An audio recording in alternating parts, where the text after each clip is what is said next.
2월 마지막 주일입니다. 어느덧 그죠? 예, 이제 3월 정말 봄, 모든 학기가 시작되는 그런 봄이 왔습니다. 더 앞에 우리 할렐루야 샬롬으로 축복하는 인사합니다. 할렐루야 샬롬 샬롬 샬롬 샬롬 샬롬. 하나님 사랑합니다. 여러분 주 안에서 사랑합니다. 오늘 예레미야 26장 말씀에 있는 그대로 한마디도 감하지 말고 모두 전하라. 하나님께서 그렇게 말씀을 하시네요. 우리 2절에 보니까 야훼께서 이와 같이 말씀하시니라. 너는 야훼 성전 뜰에 서서 유다 모든 성읍에서 여호와의 성전에 와서 예배하는 자에게 내가 네게 명령하여 이르게 한 모든 말을 전하되 한마디도 감하지 말라, 빼지 말라고 말씀하셔서 저도 그냥 제목을 한마디도 감하지 말고 모두 전해라, 이렇게 여러분들에게 전하도록 하겠습니다. 1절에서 우리 끝절 24절까지 교독을 했죠. 칼빈은 성경이 가는 데까지 가고 성경이 멈추는 데서 멈춰야 된다, 이렇게 얘기했어요. 그죠? 성경이 가는 데까지 가고 그리고 멈추는 데서는 우리는 멈춰야 합니다. 어떤 말도 더해서는 안 되죠. 또 빼서도 안 되죠. 사도 요한도 내가 이 두루마리 예언의 말씀을 듣는 모든 사람에게 증언하노니 만일 누구든지 이것들 외에 더하면 하나님이 이 두루마리에 기록된 제약들을 그에게 더하실 것이다 라고 얘기했어요. 그래서 만일 누구든지 이 두루마리 예언의 말씀에서 제하여버리면 하나님이 두루마리에 기록된 생명나무와 거룩한 삶의 참여함을 제하여 버리시리라. 계시록 2장 22장 18-19절 말씀이죠. 하나님 말씀을 더해서 전해서도 안 되지만 전해야 할 말씀을 빼도 안 된다라는 뜻을 가지고 있습니다. 여기 말씀 본문 요약에 나와 있는 말씀들을 좀 참고하시기 바랍니다. 말씀을 더하고 빼는 것이 말씀을 전하는 자에게 얼마나 무서운 결과를 가져오는지를 깨달으라고 계시록 22장에도 이런 말씀을 하시죠. 예레미야 선지자는 하나님 말씀을 가감하지 말고 전할 때 자신에게 찾아오는 아픔과 어려움이 어떤 것인지를 잘 알고 있었던 그러한 선지자 예언자였습니다. 예레미야는 자신의 개인적인 생각보다는 하나님 말씀을 온전히 전하는 것이 사명자의 본분임을 깨닫고 그대로 선포하지 이렇게 했다가 죽임을 당할 수도 있는데도 오늘도 죽을 뻔했어요. 그죠? 마지막 절에 누구죠? 24절에 보니까 26장 24절 우리 한번 보실까요? 사반의 아들 아히감의 손이 예레미야를 도와주어 그를 백성의 손에 내어주지 아니하여 죽이지 못하게 하였다. 이렇게 얘기를 하죠. 결국은 나중에 아히감의 아들 그다리아는 느부갓네살에 의해 유다 땅에 남아있는 백성들을 관할하는 방백이 됐는데 그다리아의 아들 이스마엘에 의해서 또한 죽임을 당하는 결과가 나중에 나타납니다. 아히감이라는 사람은 요시야 시대의 성전에서 발견된 율법책을 가지고 선지자 홀다에게 간 요시야의 신하 중 한 사람인 사반의 아들입니다. 야훼김 시대 예레미야가 우리야와 같이 예루살렘에서 하나님의 심판을 예언하여서 왕과 그 용사들의 죽음의 위기에 처하게 됐을 때 예레미야를 이렇게 보고해 주었죠. 오늘 본문에도 나와 있는 부분 여러분들에게 부언하여서 전합니다.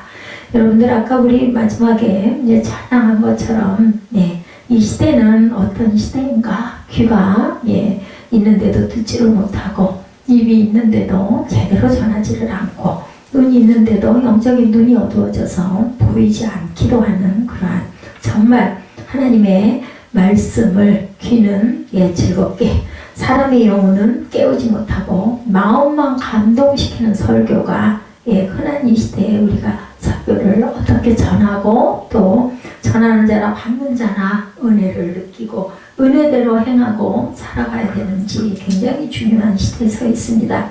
하나님의 말씀을 가감하지 말고 전해야 하고 가감하지 말고 그대로 순종하는 여러분들이 이 땅에 많아질 때 진정한 하나님의 은혜가 임해서 우리가 어려움 속에서 고난 속에서 또 기쁜 일 감사한 일을 더욱 기뻐하고 감사하는 저와 여러분들의 은혜가 충만하게 될 줄로 믿습니다.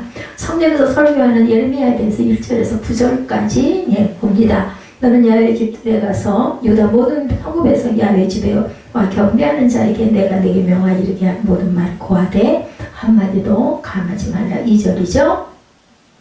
성전 설교에는 앞서 7장에서도 있었어요. 그죠? 예를 성전 문 입구에서 예언합니다. 7장 2절에 무너진 성전 위에 세워진 신앙이다 라고 말할 정도로 성전 입구에서, 그리고 보면 26장은 성전 뜰에 들어가서 예언하는 모습입니다.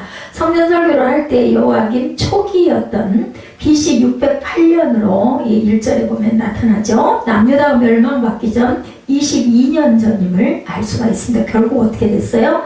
멸망을 하고 맙니다. 말씀을 듣고 돌이키지를 않았기 때문에. 남유다가 진실로 선지자의 말을 듣고 회개할 수 있는 기간이 얼마나 있었다? 22년이나 있었다라는 결론입니다. 2절에 보면 하나님의 말씀은 성전에 모인 자들에게만 주어진 말씀이 아니라 남유다 백성 전체에게 귀 있는 자는 여기에 모인 모든 자에게 감하지 말고 말해라. 하나님 말씀하셔서 들었다. 이것은 곧 남유다의 장래와 예루살렘 운명에 관한 말씀이었어요. 아주 중요한 말씀이죠. 그러므로 너무도 중요한 말씀이었는데도 하나님은 한마디도 더하거나 빼지 말고 그대로 선포하라고 하셨죠. 얼마나 중요하면 26장 2절 앞에 나 야훼가 이같이 이르노라. 에레미야가 말한 게 아니에요. 하나님이 내가 이렇게 말한다 라고. 너는 야훼 집들에 서서 유다 모든 성읍에서 여호와의 집에 와서 경배하는 자에게 내가 네게 명하여 이르게 한 모든 말을 고하되 한마디도 감하지 말아라. 감하지 말라는 말씀은 3절에서 6절에 보면 답이 나와 있어요. 그들이 듣고 혹시 각각 악한 길에서 떠나리라. 그리하면 내가 그들의 악행으로 인하여 재앙을 그들에게 내리려던 뜻을 돌이키리라고 말씀을 하시죠. 너는 그들에게 이르기를 야훼의 말씀에 너희가 나를 청종하지 아니하며 내가 너희 앞에 둔 내 법을 행치 아니하며 내가 너희에게 보내고 부지런히 보낸 나의 종 선지자들의 말을 이미 듣지 아니하였거니와 너희가 만일 다시 듣지 아니하면 내가 이 집을 실로같이 되게 하리라. 실로가 어떻게 됐어요? 블레셋과의 전쟁에서 언약궤를 앞세우고 나가서 전쟁을 했는데도 불구하고 전쟁에서는 실패하고 그리고 언약궤는 빼앗기고 그죠? 그래가지고 오랜 세월 동안 결국은 그죠? 성으로 돌아오지도 못하고 있었던 그러한 그 이야기를 하고 있습니다. 그렇게 된 그러한 그 용서하고 돌이키겠다고 하는데도 돌이키지 않아서 결국은 이러한 고통을 받게 됐다. 자, 실로에 대한 이야기 잠깐 말씀드리죠. 영원히 폐허가 되게 하겠다라고 말씀하시는 그런 내용, 내가 너희들에게 이 이야기를 한다라고 얘기하시는데 실로에 대한 이야기 잠깐 말씀드리고 6절에 말이죠. 실로같이 되게 하리라. 예루살렘의 운명이 실로와 같이 황폐하게 된다. 실로는 이스라엘 민족이 가나안으로 건너와 성막을 처음 세웠던 곳으로 신앙의 중심지였다. 여호수아 18장 1절에 있습니다. 그래서 매년 야훼 명절 때마다 중요한 순례자가 되었어요. 모두들. 그러나 블레셋과의 전투에서 언약궤를 블레셋 사람들에게 빼앗기죠. 실로의 제사장들이었던 엘리와 아시죠? 엘리 제사장 그 아들도 그 전쟁에서 죽임을 당합니다. 그 후 빼앗긴 언약궤가 돌아오지를 못해요. 실로의 영광은 결국은 사라지고 말죠. 그래서 시편 78편 60절에서 61절에 보면 사랑 가운데 세우신 장막 곧 실로의 성막을 떠나시고 그가 그의 능력을 포로에게 넘겨주시며 그의 영광을 대적의 손에 붙이셨다라고 얘기합니다. 역대하 7장 19절에서 20절에도 그러나 너희가 만일 돌아서서 내가 너희 앞에 둔 내 율례와 명령을 버리고 가서 다른 신들을 섬겨 그들을 경배하고 내가 너에게 준 땅에서 뿌리를 뽑아내고 내 이름을 위하여 거룩하게 한 이 성전을 내 앞에서 버려 모든 민족 중에 속담거리와 이야기거리가 되게 하겠다라고 말씀을 하셨는데도 결국은 돌이키지 않았던 것처럼 에레미야가 오늘 그저 22년 전 남유다가 멸망하기 22년 전에 실로같이 되게 하겠다라고 이야기를 하셨어요. 왜냐하면 그들은 역사를 알지 않겠습니까? 그러니까 우리는 지금 이 실로같이 되게 한다는 게 뭔 뜻이야 해서 제가 그 부분을 정확하게 알려드렸어요. 근데 그들은 알고 있어요. 그렇게 되게 하겠다. 저주거리가 되게 하리라고 하셨는데도 불구하고 말을 듣지 않아서 결국 남유다가 멸망하죠. 근데 이때는 멸망하기 전입니다. 근데 우리는 성경에 내용이 있고 역사를 알고 있기 때문에 그래서 결국 남유다가 말을 듣지 않다가 멸망했구나 라고 알죠. 하나님의 말씀에 순종하지 않고 선지자들을 보내서 순종케 하려고 여러 번 얘기를 했지만 선지자들까지 죽이고 배척을 했다라는 거. 그렇게 악함을 보였지만 지금이라도 회개하고 돌아온다면 너희에게 내리려 하던 재앙을 내리지 않겠다. 3절이죠. 내가 그들의 악행으로 말미암아 그들에게 재앙을 내리려 하던 뜻을 돌이키리라. 이 말씀이 남유다가 멸망당하기 전 22년 전에 했다는 사실을 우리가 정확하게 알아야 되겠다는 거죠. 그들은 22년 동안 하나님께 돌아오지 않았어요. 돌아오지 아니하면 실로처럼 세계 민족의 놀림거리가 되게 하겠다라고까지 말씀해 주셨는데도 5절에 보면 그들은 회개하고 하나님께로 돌아오지 않죠. 너희는 순종하지 아니하였느니라 이렇게 나타납니다. 6절에 내가 이 성전을 실로같이 되게 하고 이 성을 세계 모든 민족의 저주거리가 되게 하리라. 실로처럼 된다는 것은 아까 제가 설명드렸죠. 이스라엘 백성이 가나안 땅에 들어와 처음으로 법궤를 모셔둔 곳 실로가 가나안 입성 초기에 예배의 중심지였다. 그러나 주전 1050년에 블레셋과의 전쟁에서 패배한 후에 법궤를 빼앗기고 실로는 파괴됩니다. 질 것 같으니까 방편으로 법궤를 앞세우고 제사장들이 메고 앞서 나가면 우리 전쟁에 분명히 이길 거야. 그리고 그렇게 했는데도 그 법궤까지 빼앗겨 버립니다. 그리고 아주 참패를 당하죠. 그러고도 실로는 에르미야 당시에 폐허로 변해버립니다. 남유다 백성들이 회개하고 하나님께 돌아오지 아니할 때 그들이 그렇게 자랑하는 웅장한 예루살렘 성전이 자신들의 눈앞에서 어떻게 됐어요? 폐허로 변한 실로처럼 될 것이다만 그렇게 됐잖아요. 예루살렘 성전 파괴됩니다. 7절에 에르미야 선지자의 말을 제사장들과 선지자들과 모든 백성들이 들었다. 제사장들과 선지자들과 모든 백성이 듣더라. 7절에 보면 이렇게 나오죠.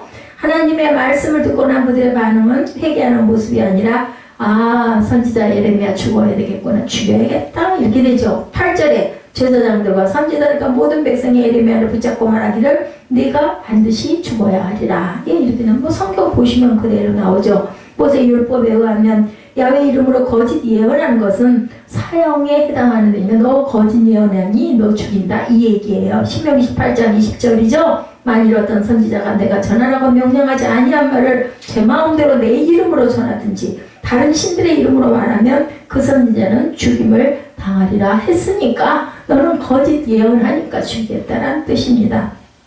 에레미야 선지자가 거짓 예언을 하고 있다. 그들은 그렇게 판단을 했다. 하나님이 임재하고 계시는 성전, 그 성전이 있는 예루살렘 성읍은 어떤 경우에도 파괴될 수가 없다고 그들은 믿었기 때문에 야훼 이름으로 성전 파괴를 예언하는 예레미야가 거짓 선지자로 보였다라는 거죠. 그들에게는 하나님께서 임재해 계시는 성전이 이방 군대에 의해 파괴될 것이라는 그런 예언은 하나님께로부터 온 게 아니다. 9절 보십니다. 어째 내가 야훼 이름을 의지하고 예언하여 이르기를 이 성전이 실로같이 되겠고 이 성이 황폐하여 주민이 없으리라 하느냐. 그들이 얘기해요. 말도 안 되는 소리 거짓말하지 마 이 뜻이죠.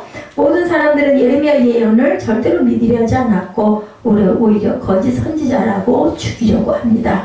영적 귀가 막히면 아무리 하늘의 소리를 들려주어도 깨달지 못하죠. 오늘날도 예레미야 시대와 다를 바 없는 시대는 아닌지 여러분들 우리 역사 지금 예레미야 26장 예레미야 예언을 통해서 오늘날의 나는 우리나라는 세계는 어떠한지 한번 돌아보시기 바랍니다. 아무리 마지막 때라 해도 사람들은 믿으려 하지를 않다가 뭐 한다고 그래요? 시집가고 장가가고 그죠? 너무너무 바빠서 그 잔치에 내가 못 가고 우리 찬양 많이 불렀었죠. 세상 종말이 가까이 오고 있고 예수님이 오실 것이라고 아무리 해도 말도 안 돼 그런 게 어딨어 이렇게 안 믿습니다. 장세 이래로 찾아볼 수 없는 무서운 환란이 온다 해도 뭐 그런 일이 있겠어 두려워하지 않습니다. 준비하지도 않습니다. 설마 행여나 이러죠. 우리가 말씀을 가감하는 이단들의 종말론에는 미혹이 됩니다. 그런데도 다르게 가르치는 종말론은 안 믿고 외면하는 시대가 되었다. 그럴 때는 거짓의 영들이 더 아주 기승을 부리죠. 이제 머지않아 예레미야 선지자처럼 바른 말씀을 전하는 주의 종들은 핍박을 당하고 죽임을 당하는 날들이 올 것이다. 계시록에 그렇게 나타나 있습니다. 예수님이 계시록에서 7 교회에 동일하게 말씀하시죠. 귀 있는 자는 성령이 교회들에게 하시는 말씀을 들을지어다. 우리 계시록 지금 강해가 계속 나가고 있습니다. 수요일날 영적 귀 있는 자들이 되어야 된다. 그래서 열어주소서 하고 우리가 찬양을 아까 했습니다. 내 귀를, 내 눈을, 내 마음을 열어달라. 영적 귀를 가지려면 우리가 어떻게 해야 할까? 자신의 죄를 철저히 회개하는 길, 그리고 들으려는 마음을 가져야 되는 것이 중요합니다. 죄가 나의 영적 귀를 막고 나의 영적 눈을 소경으로 만들고 있다는 사실을 자꾸 돌이키고 깨달을 줄 알아야 되겠다. 하나님은 남유다에게 3절에서 그 악한 길에서 돌아오라고 하시죠. 자신들이 죄를 회개하고 하나님께로 내 품으로 돌아와라. 3절 후반에 그들에게 재앙을 내리려 하던 뜻을 내가 돌이키리라 라고 말씀을 합니다. 이사야 59장 2절이죠. 너희 죄악이 너희와 너희 하나님 사이를 갈라놓았고 너희 죄가 그의 얼굴을 가려서 너희에게서 듣지 아니하시게 합니다 라고 증거합니다. 날마다 회개하는 심령을 가지고 하나님 앞에 나오는 자들이 되어야 되겠다. 오늘날 이 시대의 무서운 것은 날마다 강팍해져가는 우리 사람들의 마음 맛들입니다. 자신들의 죄 앞에서도 너무나 아무렇지도 않게 그냥 당연지사로 아니면 전혀 상관없이 감각이 없어요. 뭘 잘못했는지도 뭐가 잘못인데 남들도 다 그러는데 이러죠. 명백한 죄악을 보면서도 죄가 아닌 것처럼 아무렇지도 않게 행하는 사람들, 하나님 말씀을 주일날 우리가 들으러 오는 이유는 무엇일까? 뭔가 깨닫기 위해서 기도, 대표 기도하실 때 우리가 그 말씀을 붙들고 일주일을 승리하게 해주옵소서 하고 우리가 기도합니다. 그런데 축복의 말씀만 전하는 주의 종들이 또한 되어서도 안 된다. 이런 일들이 있다는 것도 우리는 분명하게 알려줘야 됩니다. 그러면 그런 이야기를 들으면서 그럼 나는 과연 어떤가 하고 돌아봐야 되겠죠. 마음에 거리낌이 있는 부분은 빨리 비우셔야 됩니다. 그리고 하나님의 영으로 채우시는 노력을 하시기 바랍니다. 죄가 만연한 시대죠. 세상은 갈수록 죄악된 세상이 될 것은 점점점 그렇게 변해갈 것은 우리가 생각하기에도 당연히 그렇게 되겠구나라고 아실 거예요.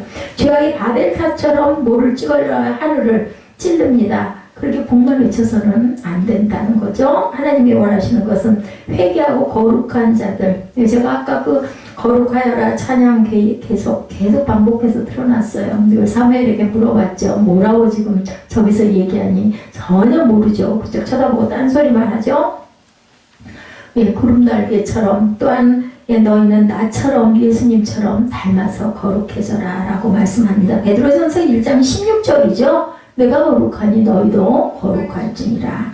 예수 그리스도의 피로 죄사함 받고 거룩해지지 않는다면 누구도 하나님 앞에 당연히 설 수도 없고 서도 죽습니다. 남유다 백성들과 제사장들과 선지자들과 백성들처럼 하나님의 말씀을 듣고도 또한 온전한 거짓 선지자가 아닌 온전한 하나님의 영을 받는 선지자 예레미야 같은 선지자를 죽이려고 악한 자들이 되어가고 말 것이다. 하나님 말씀하면 나를 내려놓고 나라는 존재를 유심히 들여다보기 바랍니다. 나를 뚝 떨어뜨려놓고 나는 어떤가, 그죠? 얘는 분명 나라는 존재가 보일 거예요. 끝까지 자신을 보지 못한 자는 하나님의 무서운 징계가 있다는 것을 잊지 말아야 되겠고, 말씀의 거울 앞에 날마다 나 자신을 비춰보는 지혜롭고 복된 저와 여러분들이 되시기 바랍니다. 26장 10절에서 15절입니다. 법정에서는 예레미야 그의 변호의 소리가 나오죠. 성전에서 소란이 일어나자 남유다의 높은 지도자들이 성전에 와서 예레미야 선지자를 신문하게 되는 내용입니다. 10절에 성전 새 대문의 입구에 앉았다라고 얘기하죠. 이것은 공식적인 재판을 했다라는 의미예요. 내용이 재판이 시작되자 제사장들과 선지자들은 예레미야의 죄를 고소하죠. 7절부터 고소하는 내용이 나타납니다. 저를 쭉 따라가 보시면 어려움이 없으세요. 그래야지 예배가 지루하지 않게 끝날 겁니다. 제사장들과 선지자들이 고관들과 모든 백성에게 말하여 이르되 이 사람은 죽는 것이 합당하니 너희 귀로 들은 같이 이 성에 관하여 예언하였습니다. 이 성이 무너질 것이라고 예언하는 것은 말도 안 돼 라는 이야기죠. 제사장들과 선지자들의 고소는 이미 판결까지 자신들이 내리고 고소를 해요. 죽여야 될 사람이다. 예루살렘 성전이 파괴되리라고 했기 때문에 사형을 당해야 된다. 이 사람은 죽는 것이 합당하니 너희 귀로 들은 같이 이 성에 관하여 예언하였다. 예레미야 18장 23절, 예레미야 38장 4절, 마태복음 26장 66절에도 같은 말씀이 나와 있습니다. 12절에서 15절까지를 보십니다. 예레미야 선지자는 자신을 변호하는 말을 세 가지로 변호하죠. 12절에 첫째, 자신은 하나님께로부터 보내심을 받은 자라고 얘기하죠. 예레미야가 모든 방백과 백성에게 일러 가로되 야훼께서 나를 보내서 너희의 들은 바 모든 말로 이 집과 이 성을 쳐서 예언하게 하셨다. 하나님이 나를 보냈다. 다시 말해서 예루살렘 성과 성전이 파괴되리라는 것은 내 생각이 아니라 하나님이 직접 주신 말씀이다. 나는 거짓 선지자가 아니다를 밝히고 있죠. 안 믿지만 어쨌든 23절 16절에 보면 거짓 선지자들은 자신들의 마음에서 나온 것은 하나님 입에서 나온 거라고 해서 백성들을 미혹시켰어요. 그렇기 때문에 고관들과 모든 백성은 제사장들과 선지자들이 이르되 이 사람이 우리 하나님 야훼 이름으로 우리에게 말하였으니 죽일 만한 이유가 없다라고 얘기하죠. 예레미야 선지자 같은 분명한 말을 우리들도 할 수 있어야 합니다. 하나님의 택하심을 받은 저와 여러분들, 그죠? 예, 그렇습니다라고 진실로 고백해야 되겠죠? 예, 예수 그리스도의 피로 구속받은 저와 여러분들, 아까 우리 찬양 중에 있었죠? 예, 나를 만나라. 너는 구름 날개 사이에서 나를 만나라. 하나님을 만나면 우리는 구속의 은혜를 입습니다. 그렇기 때문에 나는 예수의 피로 구속받은 자들이다. 인 거죠. 아멘 하시는 저와 여러분 되시기 바랍니다. 부족한 저도 부족해도 다시 오실 예수 그리스도를 알리기 위해서 사명을 받은 자이고 마지막 때를 알리기 위해 사명을 받았다는 것을 확신하기 때문에 어떤 어려움 속에서도 내가 내게 명령을 이르게 한 모든 말을 전하되 한마디도 가감하지 말라는 온전한 복음만을 외치고 있습니다 라고 대답을 할 줄 알아야 되겠다. 하나님께서 택함받은 저와 여러분들은, 그죠? 우리 각자에게 아무리 작더라도 각자에게 주신 사명이 있어요. 내가 교회 섬기는 거 별로 안 하는데 무슨 사명? 분명히 여러분들에게도 사명이 다 있습니다. 색깔은 달라도, 형태는 달라도, 하는 일은 달라도 여러분들이 세상에 살고 있는 한은 모두 다 사명이 있는 거예요. 확고하게 분명히 보일 수 있는 색깔 있는 신앙을 우리는 가지고 살아가야 합니다. 계시록 3장 16절입니다. 라오디게아 교회에게 내가 이같이 미지근하여 뜨겁지도 차지도 아니하니 내 입에서 너를 토하여 버리리라고 그랬어요. 주신 사명이 무엇인지를 깨닫고 사명과 소명은 내가 하려고 해서 하는 게 아니라 하나님께서 우리 9시 예배에서 그런 말씀하셨죠. 그냥 나도 모르게 그 길을 가서 말도 안 돼. 나 같은 사람이 무슨 목회를 해. 나 같은 사람이 무슨 목사야 했는데도 하나님께서는 기어이 신경민 목사님 같은 분 세우셨죠. 이런 것처럼 이것도 아니고 저것도 아니고 예수 믿는 것도 같기도 하고 안 믿는 것 같기도 하고 교회는 분명히 주일날 나오기는 하는데 세상에 있을 때는 세상 사람들하고 하나도 구별도 안 되고 그죠? 구별돼야 되는데 뭔가 거룩한 모습이 보여야 되는데 거룩하다는 뜻은 구별된다는 뜻이라고 제가 말씀드렸죠.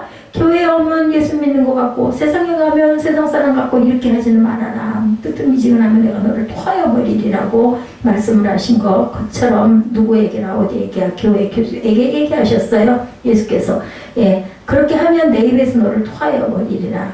사람들 우리가 음식 먹고 토한 거 왜 토해요? 받아들여지지가 않기 때문에 그죠? 몸에 나쁘니까 겸유가 돼서 토합니다. 이런 것은 하나님이 우리를 토해버리겠다고 그런 자들을 토한다고 그러시죠. 예, 야훼가 만일 하나님이면 그를 따르고 바알이 만일 하나님이면 그를 따를지니라 하니 백성이 말 한마디도 대답지 아니한다. 열왕기상 18장 21절이에요. 엘리야가 모든 백성에게 가까이 나아가 이르되 너희가 어느 때까지 둘 사이에서 머뭇머뭇하려느냐. 야훼가 만일 하나님이면 그를 따르고 바알이 만일 하나님이면 그를 따를지니라 하니 백성이 말 한마디도 대답하지 아니하는지라. 진실로 하나님께 택하심을 받은 자라면 날마다 예수 그리스도의 죄로 그저 피로 죄사함을 받고 살아가야 되겠다. 우리가 한번 구속받았으니까 무슨 상관이야가 절대로 아니라는 거죠. 진실로 하나님의 종으로 부름을 받았다면 하나님의 말씀을 사람 눈치 보고 전해서는 안 되겠다. 조금 길지라도 증거하고 깨달아 알게 하도록 열심히 전해야 됩니다. 그리고 듣는 분들은 내가 좀 지루하더라도 열심히 따라가면서 듣고 이해를 하셔야 할 의무가 여러분들에게 있어요. 성도님들이시기 때문에 사람들의 마음을 약간 감동이나 시키려는 설교는 안 되죠. 그들의 영혼을 애통하게 하는 그런 깨달아 알게 하는 전하는 자가 되어야 되겠다. 13절 둘째로 악한 그들에게 회개를 하라고 촉구하죠. 그런즉 너희는 너희 길과 행위를 고치고 너희 하나님 야훼의 목소리를 청종하라. 그리하면 야훼께서 너희에게 선고하신 재앙에 대하여 뜻을 돌이키시리라. 지금 에레미야가 얘기하는 거예요. 에레미야 선지자는 다시 한번 회개를 촉구하는 메시지를 선포합니다. 자신의 목숨이 위태로워도 조금도 두려워하지 않죠. 뭐 죽으면 죽는 거죠. 뭐 결국은 사람 한 번 죽는데 자신에게 주어진 사명을 감당하기 위해서 끝까지 예레미야 선지자는 남녀다가 지금 가장 시급히 해야 할 일이 무엇인지를 선포하고 있습니다. 그것은 자신들의 죄로 회개하는 것이었고 하나님의 말씀에 귀를 기울이는 것이었고 그렇게 했을 때 너희에게 하나님이 너희에게 내릴 재앙에서 뜻을 돌이키신다고 했으니 너희들 선포하라는 겁니다. 하나님이 재앙을 돌이키시겠다고죠. 예레미야의 예언에 분수령. 그러나 남녀나 종교 지도자들과 백성들은 자신들의 죄를 회개도 아니하고 하나님 말씀에 귀를 기울이지도 않고 오히려 죽이려고 했다. 오늘날 이 시대 가장 시급해야 할 것은 교회 건축 또 교회 부흥 다 해야 되겠죠. 그렇지만 중요한 것은 모든 사람들이 하나님께 나의 온전한 모습이 어디 있나, 내 주소가 어딘가를 찾을 줄 알아야 되는 게 가장 먼저 더 해야 할 시급한 일이 아닐까 싶습니다. 하나님 말씀에 귀를 기울이고 순종하고 살아가는 것이 가장 급하겠죠. 하나님이 원하시는 것은 질적으로 성장한 그리스도인들을 원합니다. 영적으로, 양적으로 비대해졌거나 아무것도 모르는 어린 나이와 같은 신앙을 이제는 그만 좀 해야 되겠다는 거죠. 회개할 수 있는 것은 하나님의 은혜고 축복이에요. 아, 내가 이렇게 잘못됐구나라는 걸 깨달는 거 축복입니다. 내 죄를 회개하고 나의 심령을 깨끗이 할 때 하나님 말씀이 우리 영혼에 씨를 뿌려주시죠. 말씀의 씨가 30배, 60배, 100배로 그죠? 나타납니다. 농부가 씨를 뿌릴 때 땅을 파헤치지 않고 씨를 뿌리는 농부는 없어요. 보니까 벌써 뭐 퇴비 이런 것들 준비해서 논에다 이렇게 던져놓은 것들이 이렇게 지나가면서 보니까 있더라고요. 다 준비를 합니다. 뒤집어 엎어야 됩니다. 땅을. 나의 죄를 회개하지 않고 에레미야 선지자의 말을 들은 남유다 백성들, 절대로 회개가 안 되죠. 내 죄를 먼저 회개해야 소리가 들립니다. 에레미야를 죽이려고 했다는 사실, 오늘 본문에 나오죠. 육으로 듣는 하나님의 말씀을 아무런 역사가 일어나질 않습니다. 아유, 지루해. 아유, 무슨 구약이야. 맨날 그 옛날 그 고대 그게 뭐 나랑 무슨 관계가 있어. 이렇게 들리기 하시죠. 지루하고 길고 무슨 말인지 알아들을 수도 없어. 그래서 저희가 교독을 하는 거예요. 그 내용을 아시라고. 오히려 더 악해질 수 있다는 사실을 우리가 알아야 합니다. 날마다 회개하는 영혼 속에 하나님 말씀을 받는 그러한 귀가 열리게 된다는 거, 그 은혜가 저와 여러분에게 임하시기 바랍니다. 14절과 15절 셋째, 하나님의 경고를 가볍게 여기지 말라고 말씀하죠. 그러나 나는 너희 손에 있으니 너희 소견은 선한 대로 옳은 대로 하려니와 너희는 분명히 알아라. 너희가 나를 죽이면 정령이 무죄한 피로 너희 몸과 이성과 이성 거민에게로 돌아가게 하리라. 이렇게 얘기합니다. 예레미야가 나를 죽이면 결국 그 피가 너희에게 돌아간다. 이는 야훼께서 진실로 나를 보내사 이 모든 말을 너희 귀에 이르게 하셨습니다. 내가 한 말이 아니기 때문이다. 자신이 죽는 건 난 두렵지 않아. 근데 그게 나를 죽임으로 인해서 그 피가 너한테 돌아가지 않니? 그러니 잘 생각해라 라는 이야기입니다. 분명히 알아두라고 하죠. 예레미야가 자신을 죽인다면 무죄한 피를 흘린 대가를 그들이 받을 것이다. 그것은 곧 예레미야가 자신이 하나님께로부터 보내심을 받았고, 그리고 너희에게 한 말이 하나님께서 하신 말씀이지 내가 그냥 만들어서 하는 말이 아니다. 그러나 안 듣죠? 무시합니다. 저와 여러분은 하나님의 경고를 두렵게 여기시는 저와 여러분들이 되셔야 되겠죠? 뭐 성경에서 나오는 이러한 그 저주 이야기의 반대가 저와 여러분이 되시면 됩니다. 분명히 신명기 28장에서도 하나님 말씀에 불순종하고 살아가는 자들에게 무서운 저주가 있을 것이라고 경고되어 있죠. 신명기에도. 마지막 때 세상이 타락하고 배도하고 거짓 영이 나타나 많은 사람을 미혹할 것이다. 계속 얘기합니다. 경고하고 있습니다. 세상 끝날에 무서운 환란이 있을 것이라고도 성경에는 분명히 기록되어 있습니다. 이러한 경고에 귀를 기울이고 우리가 살아가고는 있는지, 많은 사람을 미혹할 것이라고 경고하고 있고 세상 끝날에 무서운 환란이 있을 것이라는 그 경고를 우리가 마음에 담고 있는지, 노아 시대에 홍수로 세상을 심판하시겠다고 경고를 1000년 동안이나 했어요. 1000년 동안이나. 근데 아무도 안 듣죠. 노아 식구 8명 외에 모든 사람은 하나님의 경고를 무시합니다. 노아가 110년 동안 산꼭대기에서, 아라랏 산꼭대기에서 그 노아의 방주를 지으면서도 시간이 날 때마다 아래 마을로 내려와가지고 우리 방주에 타야 된다. 이 땅이 물로 멸망이 될 것이다. 아무리 얘기해도 아무도 안 들어서 다 웃었어요. 미쳤다고 그랬어요. 근데 결국은 물로 심판이 되죠. 소돔과 고모라 성이 유황불로 심판받을 것이라는 사실을 롯은 사위들에게 알려주었지만 그들은 하나님의 경고를 농담으로 사위들은 듣죠. 성경 기록된 하나님의 경고를 가볍게 생각하는 그러한 자들이 절대로 돼서는 안 된다. 결국은 보호를 받죠. 20장 16절에서 19절을 보면 방백과 모든 백성이 제사장들과 선지자들에 이르되 이 사람이 우리 하나님 야훼 이름을 의탁하고 우리에게 말하였으니 죽음이 부당하다라고 얘기합니다.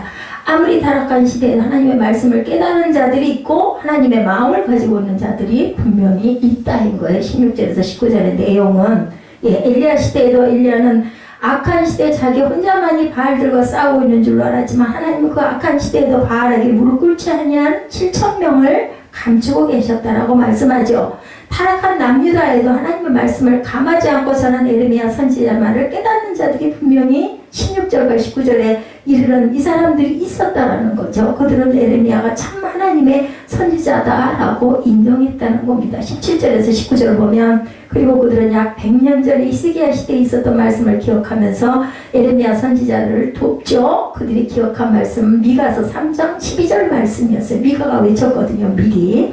이러므로 미가 3장 12절입니다. 너희로 말미암아 시온은 갈아엎은 밭이 되고 예루살렘은 무더기가 되고 성전에 사는 숯불의 높은 꽃이 되리라. 미가가 이렇게 외쳤거든요.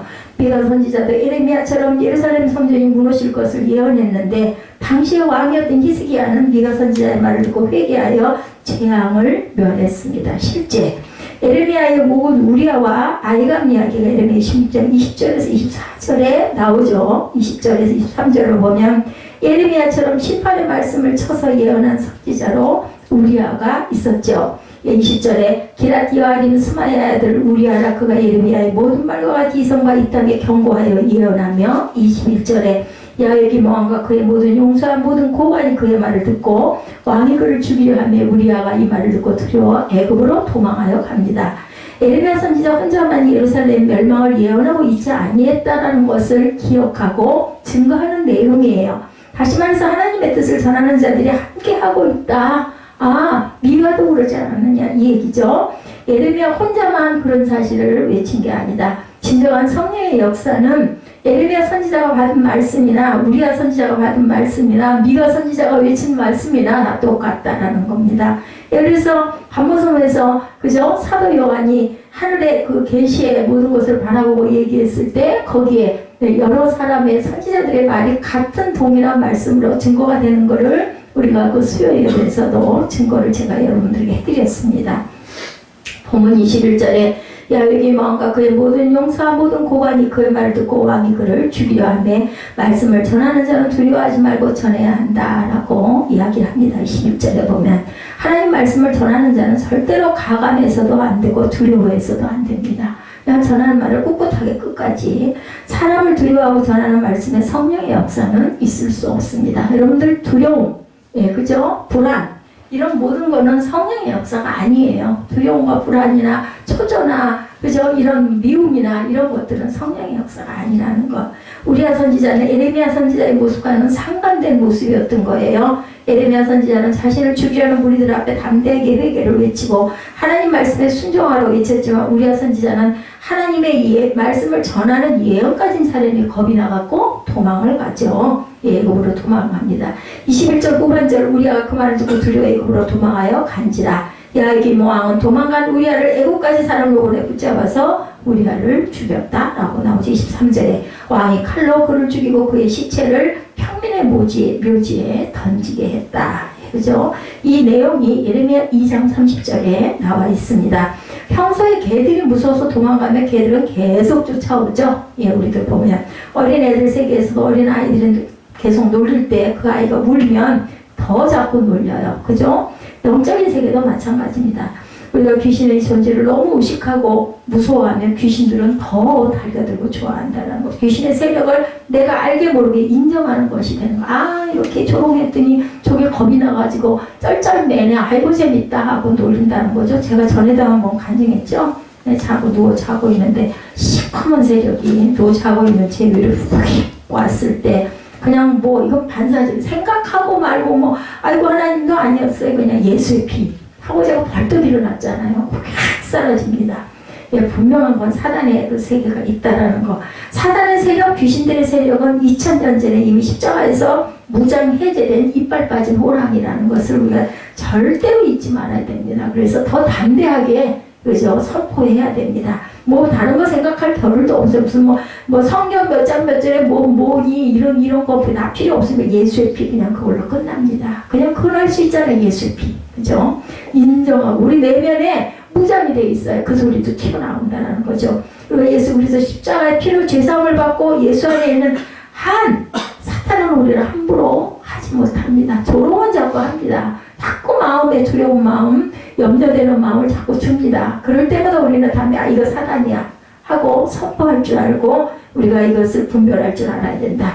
우리가 두려워해야 할 분은 오직 주님 한 분, 하나님 한 분이라는 거죠. 사명을 받았으면 말씀을 많이 알면 어때요? 환경을 두려워하고 고난을 두려워하지 말아야 된다는 거예요. 사명자들은. 말씀을 받았으면 두려움이 올 때 고난이 찾아올 때 말씀 붙들고 끝까지 주어진 사명을 감당하는 귀하고 복된 믿음의 자녀들 되시기를 주님의 이름으로 축복합니다.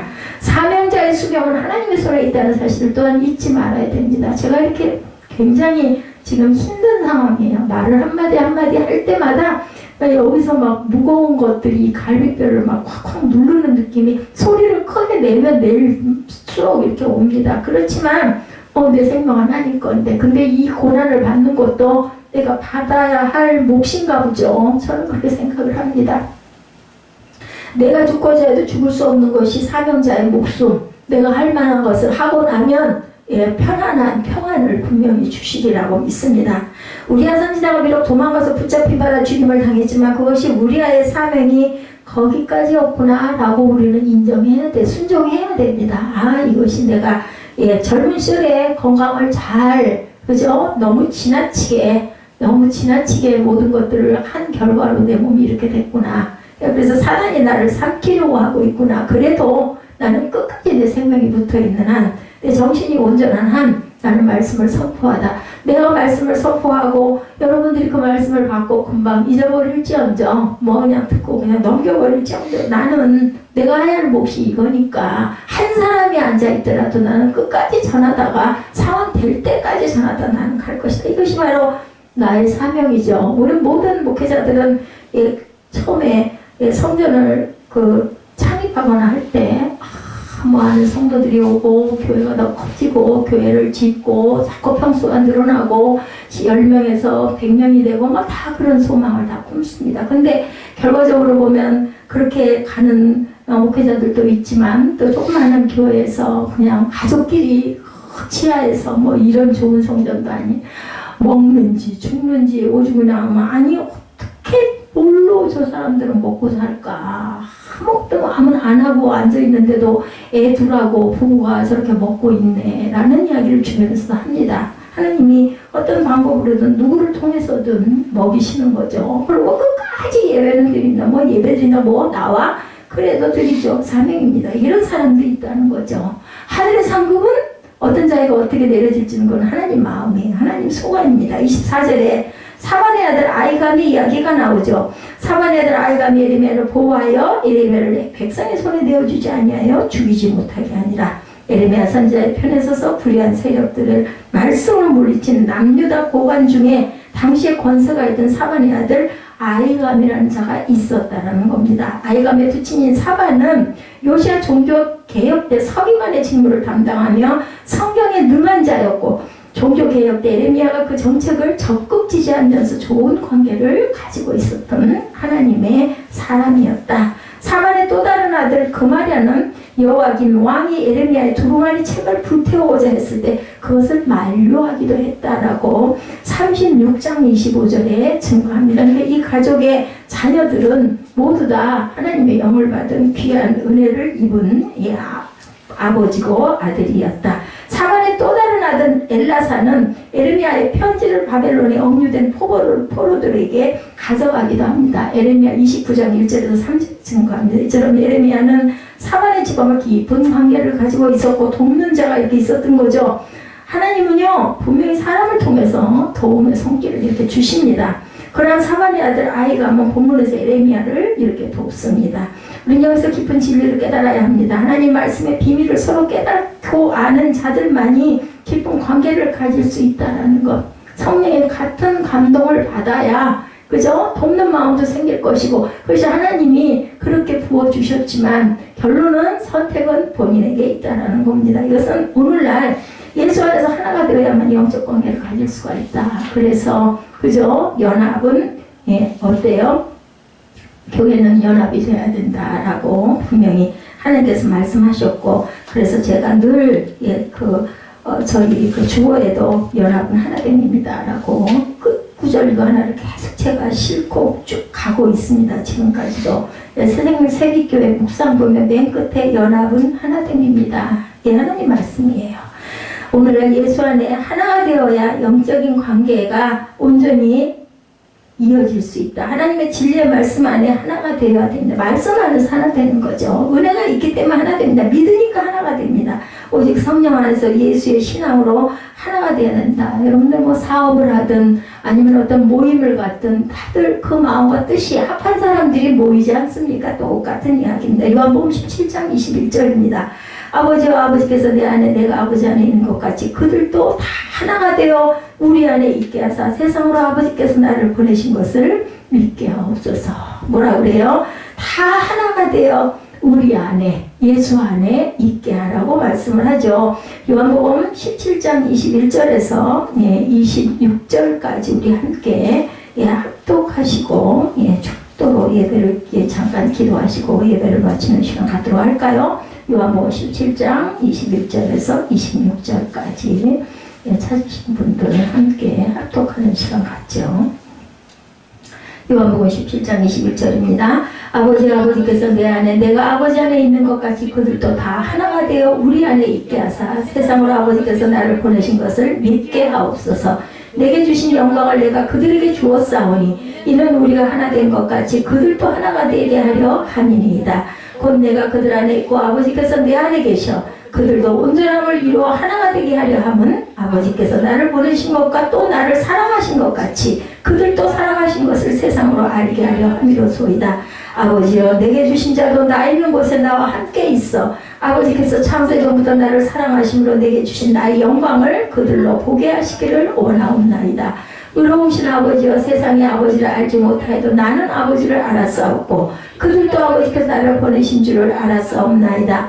내가 아버지의 이름을 그들에게 알게 하였고 또 알게 하리니 이는 나를 사랑하시는 사람이 그들 안에 있고 나도 그들 안에 있게 하려 합니다. 예수님이 돌아가시기 전에 마지막 기도를 자녀들에게 제자들에 대한 기도를 한 내용이 바로 요한복음 17장 말씀입니다. 28장 20절이죠. 만일 어떤 선지자가 내가 전하라고 명령하지 아니한 말을 제 마음대로 내 이름으로 전하든지 다른 신들의 이름으로 말하면 그 선지자는 죽임을 당하리라 이렇게 얘기했습니다. 예레미야는 결국은 지금 이때 죽지는 않지만 결국은 죽잖아요. 눈물로 울고 불고 슬퍼하다가 죽고 남유다는 멸망을 하지만 하나님이 예레미야에게 주신 사명은 너는 전하라 였어요. 한마디도 빼지 말고 가감하지 말고 전하라 해서 그 말씀에 계속 순종해 나가는 예레미야. 어떻게 순종해요? 울면서 순종하는 예레미야의 그 말씀. 오늘 본문 26장 내용이었습니다. 여러분들 말씀을 통해서 내 모습은 과연 어떠한가? 주님의 말씀대로 내가 순종하고 가고 있나? 하나님께서 나를 보호하고 계시는 그 이유가 내 사명이 어디 있나를 깨달아 하시는 저와 여러분 되시기를 주님의 이름으로 축복합니다.